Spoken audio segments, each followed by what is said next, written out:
Welcome to Scripting Big Changes with Small Risk. My name is Brad Sterkenburg, as it says on the screen. You can find me via email at therealstirk@gmail.com, and I can also be found on Twitter at therealstirk. So, scripting big changes with small risk. We're going to get into it. We'll talk about what it really means for our lives with PowerShell and other things that we're doing. But before we do that, really quick, I just want to let you all know that I'm super excited to be here. The concept that I'm sharing is one which has hugely helped me in my career, one which I think most of us, in the back of our minds, like when we talk through this today, most of us are probably going, oh yeah, that makes total sense. But it's one of those things that if it goes unsaid, it oftentimes goes unthought. And I think it's really important that we have this conversation because we need to keep some of these concepts in the forefront of our minds that we can really be more effective at the job that we're doing. Like I said, super excited to be here. I am going to jump into this thing. It is the session is more conceptual in nature. It's not a technical deep dive like many of the sessions at the conference that you've been to. But let's go ahead and jump right in. So, really quick about me. I've spent 15 years in the private sector doing IT consulting for small to mid-sized nonprofits. About 10 years in the public sector, doing everything from large-scale operations and help desk, office automation, enterprise solution design, and IT strategy. I've worked with PowerShell since version 2. There's probably some people in this room that have been using it since it was just in Jeffrey's head.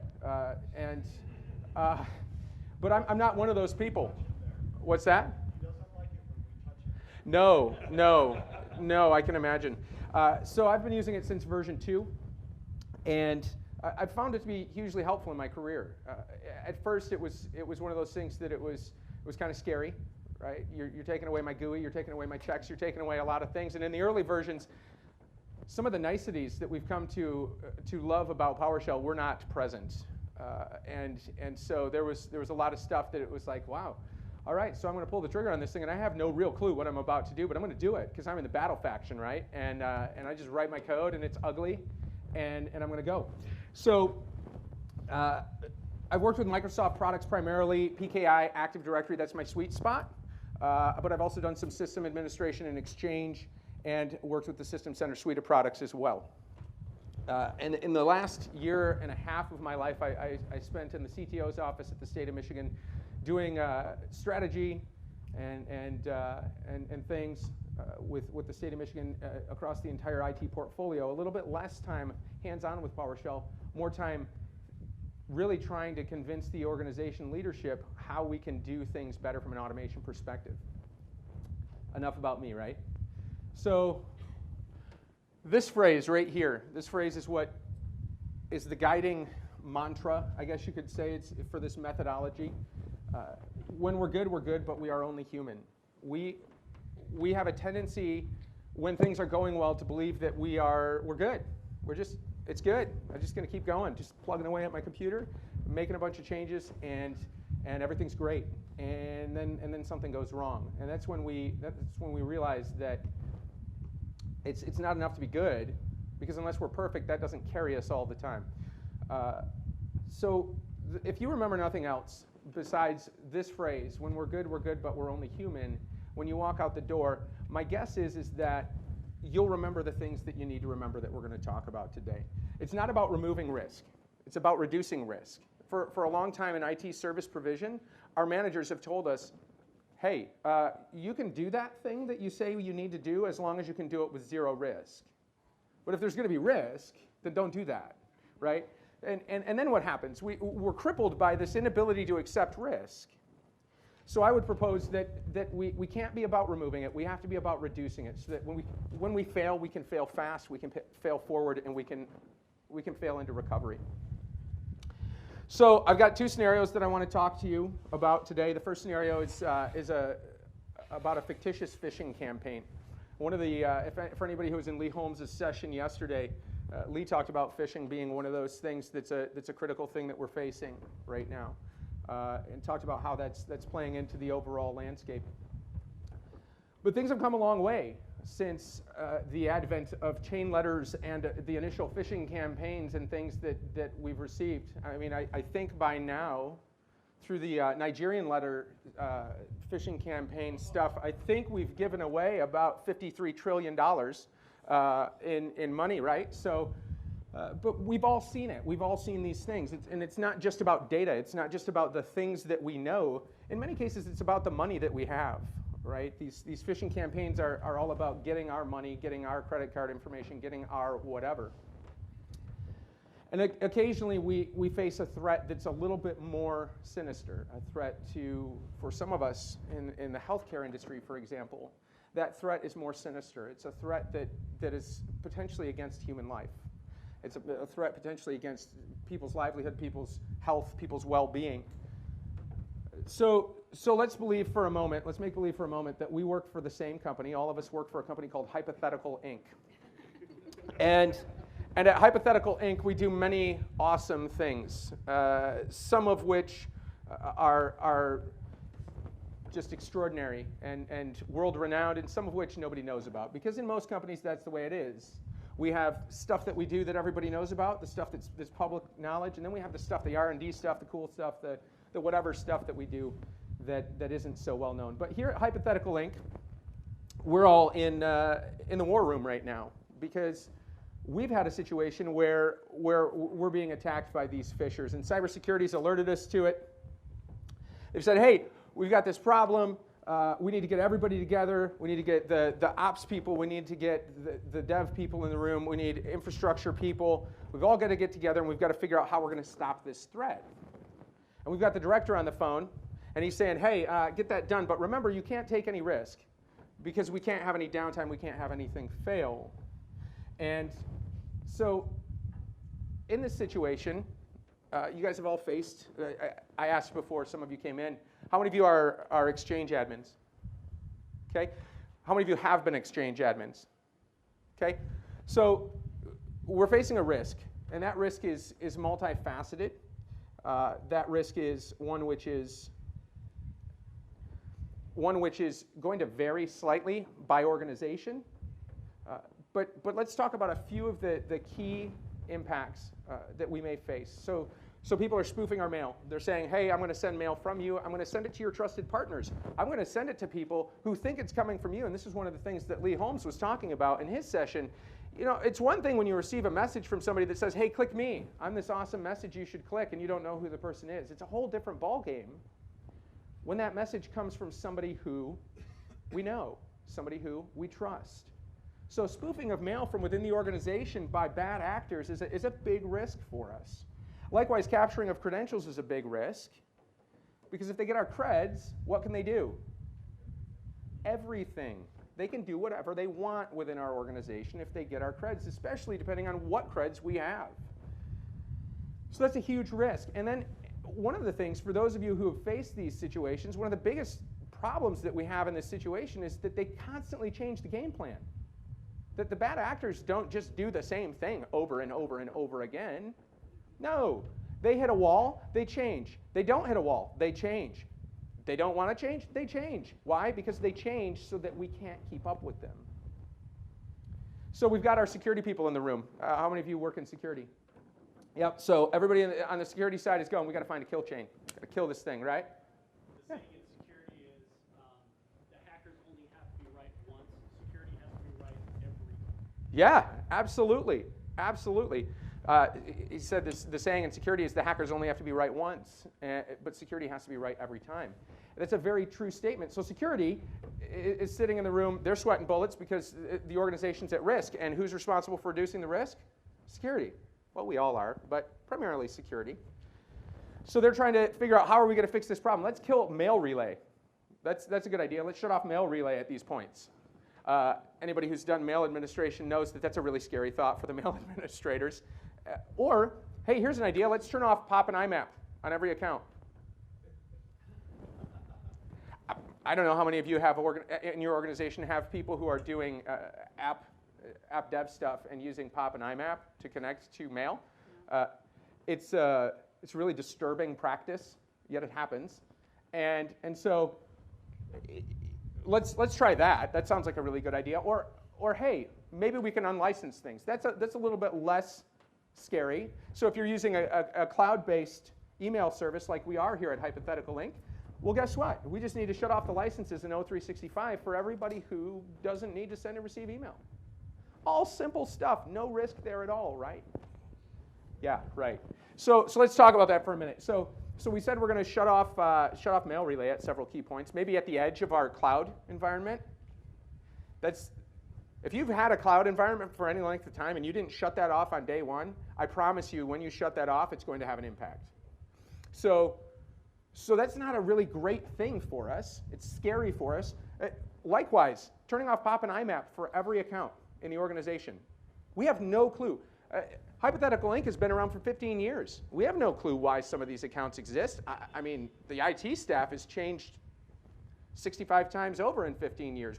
Nobody's left that knows why some of this stuff is the way that it is. So, not to mention the fact that, as I said at the beginning, one of the biggest struggles that we face in this whole process is this problem of the bad actors constantly changing their game. So even if we take these steps, that doesn't mean it's going to stop the problem, and at least not entirely. So at this point, everybody in the room knows what you'd be thinking. We've talked about this scenario. We know what we'd be thinking. We've got customer-facing applications that could be broken. We've got internal stuff that could be broken. We've got a public image. It doesn't matter whether you're public sector or private sector, you have a public image, period. We all know that from Facebook, right? So it doesn't matter how well Facebook did what they did prior to the Cambridge Analytica thing. Now, all that anybody knows about Facebook is Cambridge Analytica. So we all have that concern about our public image. And we know that the change is going to take time. Anybody who deals in Active Directory or in Exchange knows that if I want to do a getCas mailbox on a 50,000 mailbox environment and then do a setCas mailbox on that same environment, it's going to take a little while. So likewise, in Active Directory, it takes a long time to parse through all the accounts in your directory. So, and let's go back to what our bosses said. Remember, we can't fail. We can't take any risks. We can't do anything that would break anything. Remember, when we're good, we're good. But we're only human. So no matter how well we plan for the changes, inevitably we're going to make mistakes in our implementation path. And at this point, we have to change our game.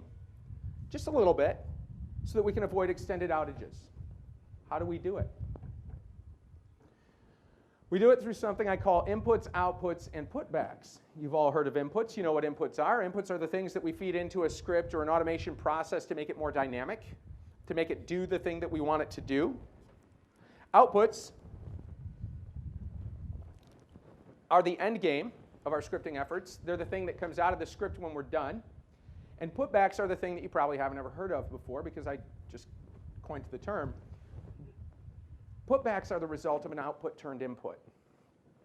And the putback, so originally I was going to call the session inputs, outputs, and putbacks, and you would have not been here because you would have said, I have no clue what that means.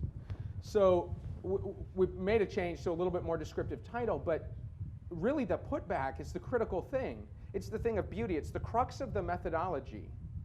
And so at this point in our phishing story, what would happen is I would have to turn to one of you and say, okay, we're going to need to make a change. So let's make that change, but let's script big changes with small risk. Of course, it's a shameless plug. I understand that, but it's important. So at every point in this process, what am I really saying? At every point in this process, we may need to output something when we intend to effect a change. So at every point in the process where we intend to effect a change, I'm going to read it right off the screen because this is critical to understanding. At every point in the process where we need to make a change, we may need to prepare an output file which can be easily fed back into the script to revert some or all of our changes. Think about that for just a minute.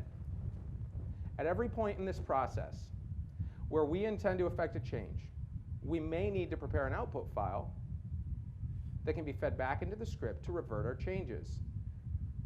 I'm guessing what you're thinking right now is, gee, Brad, that sounds like a lot of work. Sure, it does sound like a lot of work. It also sounds like it's going to be something, in some cases, monumental. Let's talk through it a bit. What's the problem?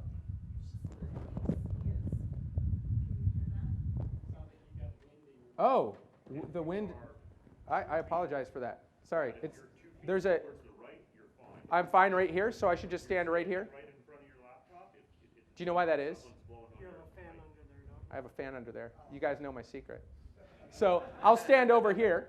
And we'll be fine, all right? Is that good for everybody?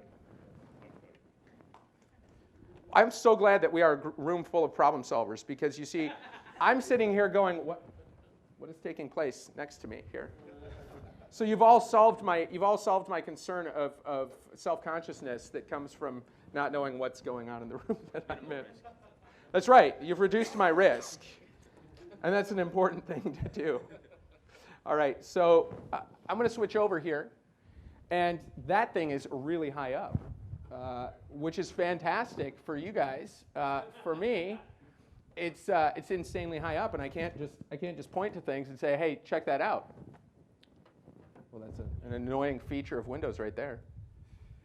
All right, so I'm going to step over here so that I can be out of the way and feel like I can point because for some reason I want to point. So in this situation, right, we had our security folks tell us that they want us to make a change. They want us to turn off pop and IMAP for every account that it's turned on for. We know that it's a risk, but we also know that we need to make the change because right now what we're facing is a potential for security breach through capture of credentials, through a bunch of other things.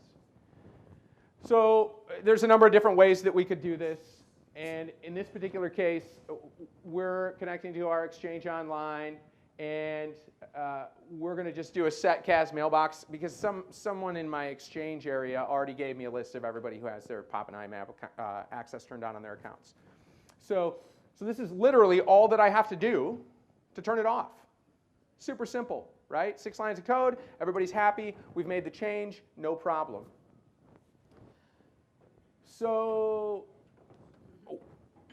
what happens when I turn that off? That's an honest question for anybody in the audience. Tell me what's going to happen when I turn off pop and IMAP on accounts. Your phone's going to ring. Okay. They're all going to be off. They're all going to be off, and what could it mean? Could mean that people don't have access. It could mean a number of different things, right? And that is a critical problem at some organizations. Email from a copier not going. Email from a copier not going. There's a lot of things. So in our war room here, we've just identified like 10 things, 5 to 10 things that could be a problem that we may need to address. So let's put this into practice a minute. Let's take a look at how this changes when we script big changes with small risk. So as I said, the key is the inputs, the outputs, and most importantly, the putbacks. So in this new version of the script, what you see happening is we're doing a get CAS mailbox. In this case, I'm not even relying on my Exchange guys to get me the information in advance. I'm doing a get CAS mailbox against my environment for every account that either has POP enabled or IMAP enabled. I'm outputting the name and the setting for POP enabled and IMAP enabled for each of those accounts. Super simple stuff. We run through here. Like I said, I output it to a CSV file. Everybody's happy because we know what those settings are. I'm going to run it through. I'm going to say for every one of those accounts, do exactly the same thing. Set it to false. Now, what's going to happen when the folks with the copier problem find the copier problem that I just created? What have I done by doing this? I need it turned back on. Whoa. Okay, so your copier people know what the accounts that are impacted or are affected are. What if it's a line of business application that we have that is incredibly huge? Let's say our organization has one line of business app. Let's say it has 35 accounts that are associated with it. Let's say the guys who wrote it are gone. Let's say they don't even know what accounts are affected. Well, at Hypothetical Inc., we have thousands of email accounts. And we just turned it off for thousands of people, and we don't know which ones to turn it back on for all the reasons that we've already stated. So you're right. I know what I impacted by making my change now, just by outputting that file. And the beauty of it, right? The beauty of it, I'm not going to unhighlight it, but the bottom line of code. Just take the second to last line of code and the bottom line of code, or third to the last line of code, comment that one out, uncomment the bottom line of code, and guess what? We just put everything back the way it was. It's that simple in this case, and you're going, well, hey, but we didn't have a problem. Everything worked great. That was a colossal waste of time, Brad. No, it wasn't. Why? Because at the end of the day, what's important? At the end of the day, what's important is that we went home. Right? We're not in the office still. What's important is at the end of the day, we went home. At the end of the day, the bosses were happy. At the end of the day, we got a little bit better at reducing risk so that the next time that we have a bigger risk, we're not going to be down and out forever. And we eliminated an attack vector. The security guy is telling me that we succeeded. We succeeded. So, all right. No way. It worked. Great. Awesome. So PowerShell, it really works. It really does the job. So I had nothing to do with that, and it's a wonderful thing. So I'm going to move really quickly into our second scenario here because we have quite a few steps that I'm going to take. This is going to be a little bit more interactive demo. So in this particular situation, how many of you work in an environment where compliance matters? Okay, cool. How many of you are lying? Those of you that didn't raise their hand.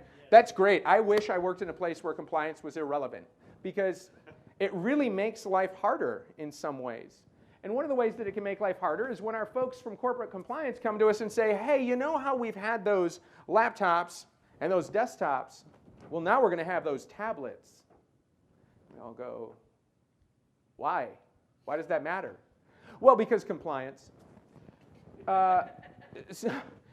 And we all know, those of us who deal with compliance issues all know that's the answer, because compliance.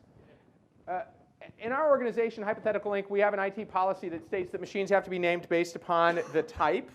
And we also do a lot of our billing and other site-specific stuff based on our Active Directory structure. And so I'm going to jump over to that structure. We're going to take a look at it.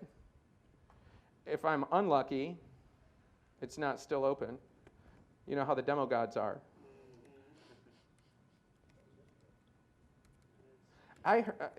There was a couple people that had problems yesterday with the demo gods, I heard. Yeah, I was in that session. Yeah.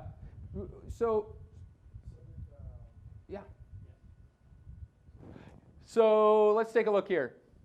By the way, really quick, I just want to give a shout out to Missy Januzko and Jason Helmick for their creation of AutoLab. AutoLab works really well for people who are trying to set up a really quick demo lab. This is the single DC demo lab that I set up. Works great because right here I have everything that I need to be able to demonstrate to you how Active Directory is impacted by a massive change and how this process works for us. This is really disturbing when you're not, just so you know, it's really disturbing when you can't see what's up there. So I mentioned our Active Directory structure is a little bit complex. So desktops and notebooks. Well, we have offices in many states. We have offices that contain staff who do a variety of different types of work. I'm going to key in on the notebooks OU for our Alabama office. And you can see we have marketing, sales, and support staff that exist in each of these offices that we have. Specifically, we have, and this doesn't matter right now, but it's going to matter, so I'm going to customize this and turn on some more information in AD. So we see we have 4 objects. There's 4 notebooks. As I said, we have a corporate compliance group that's saying, hey, you need to change a bunch of this stuff. So we're going to just script a change. No big deal. Let me jump into code.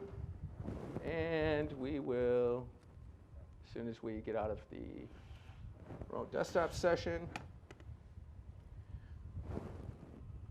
All right. So major Active Directory change that we're about to make. It's on a remote machine.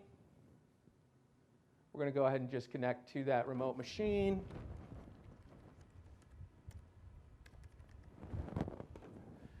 And we have an input list we got that input list from our corporate compliance people. Actually, it came from our SCCM people by way of a request from our corporate compliance people. And essentially, it identified all of the machine names for the machine objects that are now going to be considered tablets based on their model. So that kind of gives you an idea of what we're doing. We're going to input that information. And as you know, if you're an AD administrator, you cannot create an object or move an object to an OU that does not exist. So we're going to go ahead and create that OU for ourselves. And it ran through, it did its thing. And I'm going to kick this off because I want to make the change here, because it takes a couple minutes to run. And while it's running, we're going to talk about a few things. So it's running in the background. You guys can go ahead and let me know. You don't have to, though. I've got a plan to check on this thing at some point. So this change is a little bit different. In this change, the first change was kind of just a simple flipping a switch. In this particular change, we're talking about creating a whole new OU structure. We're talking about creating, moving a ton of objects, and we're talking about changing information about those objects. I understand that I did say in this scenario that our machine objects are named based on their type. Don't worry, we're not doing that now. We're going to use SCCM to push out a name change because it's a lot more friendly to the users when we can push that out and control the reboot. So I'm not going to do that here, and you don't have to feel like you need to come up and tell me afterwards that I failed to do that. It's in the plan.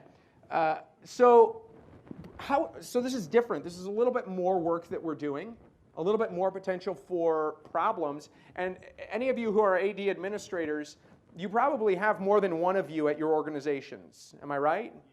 Yeah. So there's this wonderful thing where everybody does stuff and they don't ever tell anybody that they're doing it. And that really leads to a whole lot of problems for us as we're going through these processes. Because when I make my change and I just move a bunch of objects from one OU to another, everything's good. It's not a problem. But what if you come after me and you move those objects to a whole different OU, and you did it because you know that you need to make a change to every tablet, and I did it because I knew that I needed to say they were tablets, and then our SCCM guy comes back to us and he says, hey man, so I'm really sorry. I used a % sign instead of an asterisk, or an asterisk instead of a % sign in my collection query, and I accidentally got a whole lot more machines than I was supposed to. Right? This sounds totally reasonable, and I'm not trying to dog on the SCCM folks. It happens to all of us. Because when we're good, but we're only human, right? So our folks gave us the information, they gave us the wrong information, and as we're preparing for this change to be completed, we're actually going to take a look at it. I think it would be good to show you what we're doing here. So as I said, script is running, I hope. I really don't know at the moment that it is. It's an assumption on my part. It looks like things are going well. Looks like things are going well because we have a tablets OU now, and we can actually see that there's 28 states that are identified there. And if we look at the state of Alabama in the marketing department, we can see that we moved one of our notebook objects over to that OU. So that's good. That's exactly what we were hoping to have happen. So let's jump back really quick, and we can see that our script is done running. As I said, we ran into a problem here because our SCCM folks came to us and said, hey, and this happened, by the way, 6 days later, after you made your change, after I made my change, and now everything's changed to the point that I can't just rely upon where the object resides now in order to put it back in the correct OU. And so it's not just as simple, because in my script is written with 2 prongs. It's not just as simple for me to say, well, I know that it's no longer a tablet type, now it's a notebook type, so just make it a notebook again. That's not good enough because you moved my object. Dang you, why did you move my object? So what I've done here, when we talk about how do we change our code so that we can script big changes with small risk, what I had to do here, if I scroll up in my code, is I had to have 2 sections in my code. One section where we do the work if we have a distinguished name. So if I know the distinguished name from where the object came from, then I can just input that and I can say, this is where I want the object to reside. If I don't have that, and I only have what I had at the beginning, which I'm going to show you my files, my input files, because that'll help you to see what I'm talking about. If I only have, yeah, net BIOS name or a type, because in this case I needed to know either the type or the distinguished name. So when I did this thing with notebooks to tablets, I had a CSV file with name, distinguished name, and type. I didn't have a distinguished name for anything because all that the guy from SCCM said is, hey, here's your objects, and I just appended a comma, tablets because I just wanted to move them from whatever the organizational unit structure they were in to the new organizational unit structure for tablets, which is a little bit different than what I did as I was running through the process. So as I was running through the process, again, outputs that may need to turn inputs are called putbacks. What I did, assuming that I might need to put something back, is I said, OK, let's be sure to grab the current distinguished name for every one of those objects that I'm going to move. Before I make my change, let's grab it so that we can use it and go on. So I did that, and then as I said, my SCCM guy said, hey, Brad, I'm super sorry, but I really messed you up. I gave you a bunch of stuff that you didn't need. And so I decided, because I was angry, that I was going to create this file called crap we shouldn't have changed. And I was going to put the crap back where the crap belonged. And so you can see this is just a slightly less voluminous version of the post changes that we made. So the stuff that was changed. We narrowed that list down. We got this list. And we're just going to run this list through exactly the same script. So we hop back. We come right up here. And of course, we have our file called crap we shouldn't have changed. And we're going to just input that file. And we don't need to recreate OUs because all of that already took place. We're just going to run our exact same script again. And this time it's going to take care of cleaning up the things that I don't need anymore because I never needed them in the first place, as well as moving the objects back to where they need to be. So I'm going to let that run while I talk for just a couple minutes about some other things. You guys don't need me to go back to AD and show you the change that it actually happened. We believe that it happened because the first one happened, right? So let's jump back to our presentation. So, wow, I am way back where I didn't mean to be. Woo. This is always good as well. Let's just keep going the wrong direction. You're back in the fan. Oh, I'm back in the fan. I apologize, folks. So was it worth the effort? And the second time, was it worth the effort? We created a little bit more code. We have a slightly longer script, but we all agree it was worth it. It doesn't have to be hard. It doesn't have to be a lot of work. It doesn't have to take forever. What it does have to do is it has to involve a change in the thought process. I'm in the battle faction. I just want to make the change. Boom, enter. Oh, crap, what happened? Oh, well. Boom, enter. Did I fix it? No. Boom, nope, still didn't fix it. So that's my way of smashing and crashing through the China shop. But that doesn't work. It can't work as well as this process of scripting big changes with small risk. Because I am very human. You guys you're just human, but I'm very human. I make a lot of mistakes. Jeffrey Snover even alluded to that. Nobody's perfect. Right? We're all fallible people. We make mistakes. And when we do, things like this can make a big difference. The first time that I had to use this, it actually was born out of necessity by me because I made a change to 6,000 objects. I work in a 50,000 object Active Directory at the time. And I made a change to 6,000 objects, and when the change was made, I didn't take any notes in the process. I just ran it. And sure, that's a real noob mistake. We all make those mistakes, though, don't we? We all make the mistake, whether it's 5 objects, whether it's 5,000 or 6,000 or 50,000 objects, we all make the mistakes. And we can all benefit from thinking a little bit in advance. Now, was it worth it? Yeah, it was worth it. What did I have to do to make it happen? I had to think about what I was doing. I had to think about what I might want to undo. I had to think about what the potential problems were that I could experience. And I had to take all of that into consideration as I was developing the code. I had to do it before and during, because in some cases, we're already done developing the code, and then this idea crosses our mind. It saves our lives, by the way, sometimes. This idea crosses our mind, oh man, what if that went wrong? Oh, that's not good.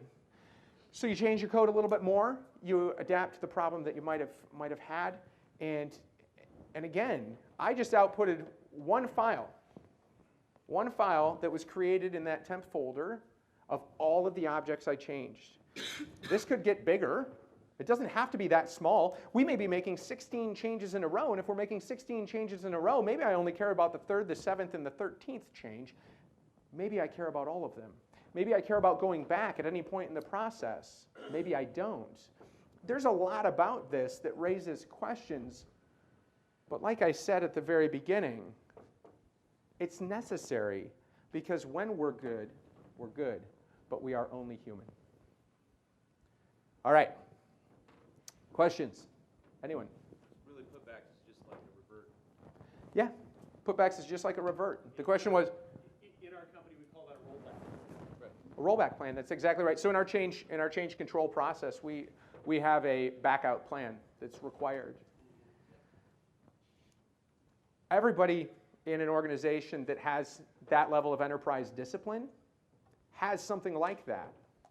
But how many of your organizations actually take that seriously and say,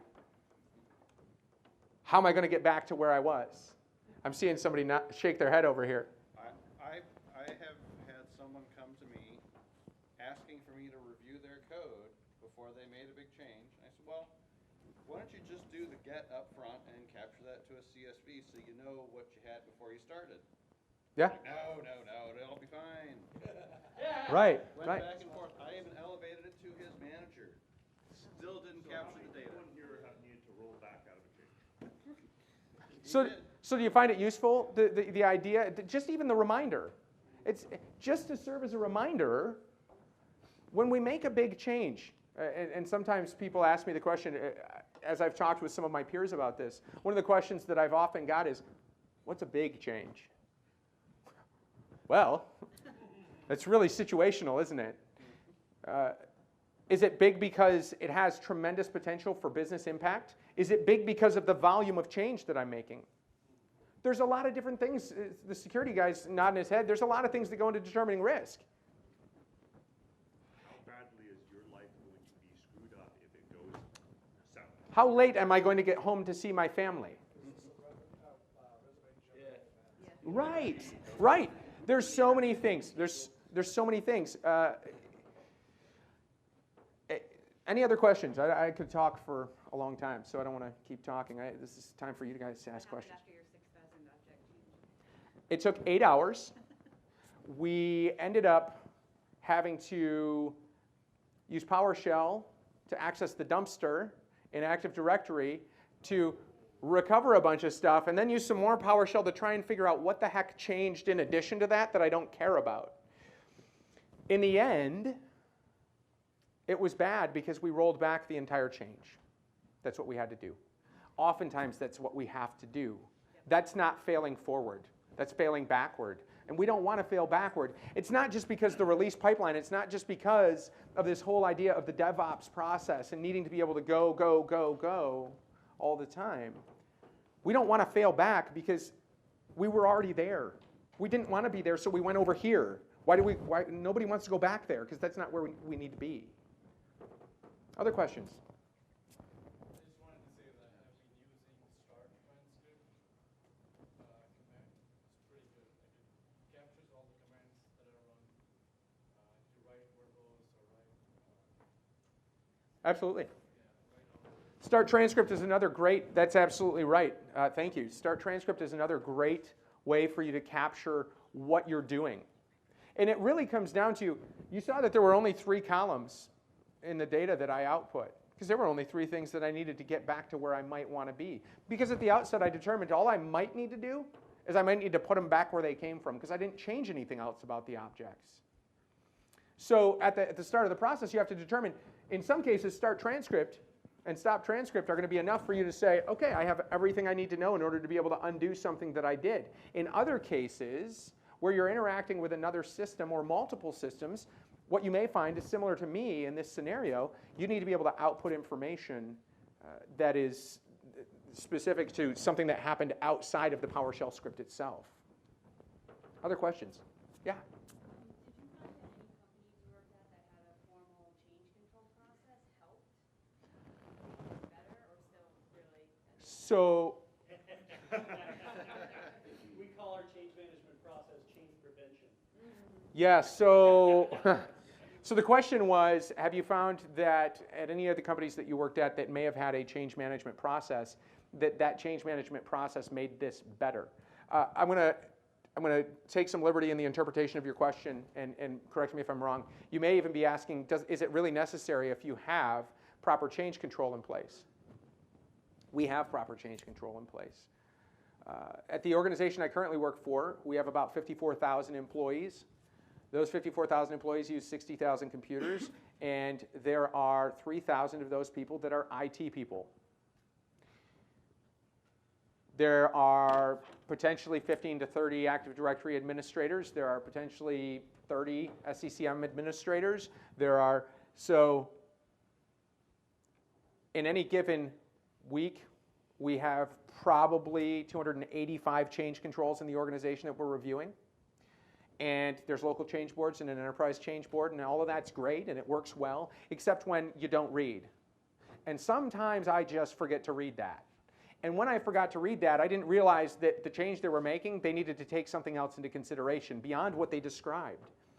So I don't think in our organization, where I work today at the state of Michigan, this has helped me even without, or even in the presence of a very mature change control process. Because maturity of your change control process is really only a thing if everybody adheres to it. It's a great process, but Johnny in the janitors, in the sanitation department, he didn't, follow the change control process, and so when he went out to mop the floor, he spilled the water into my server, and everything was bad. Stupid example, but it's still little things like that. Oh, we were making a change in this rack, and somebody thought our rack should be numbered number letter and letter number. So when I went to 10E instead of E10, and I powered off U34, oops, right? Stuff happens, and when it happens, you don't know. Any other questions? I think we're almost out of time. Any other questions? If not, I'm going to be hanging out outside. I appreciate it, everybody. Thank you so much for your time, and thank you for what you do.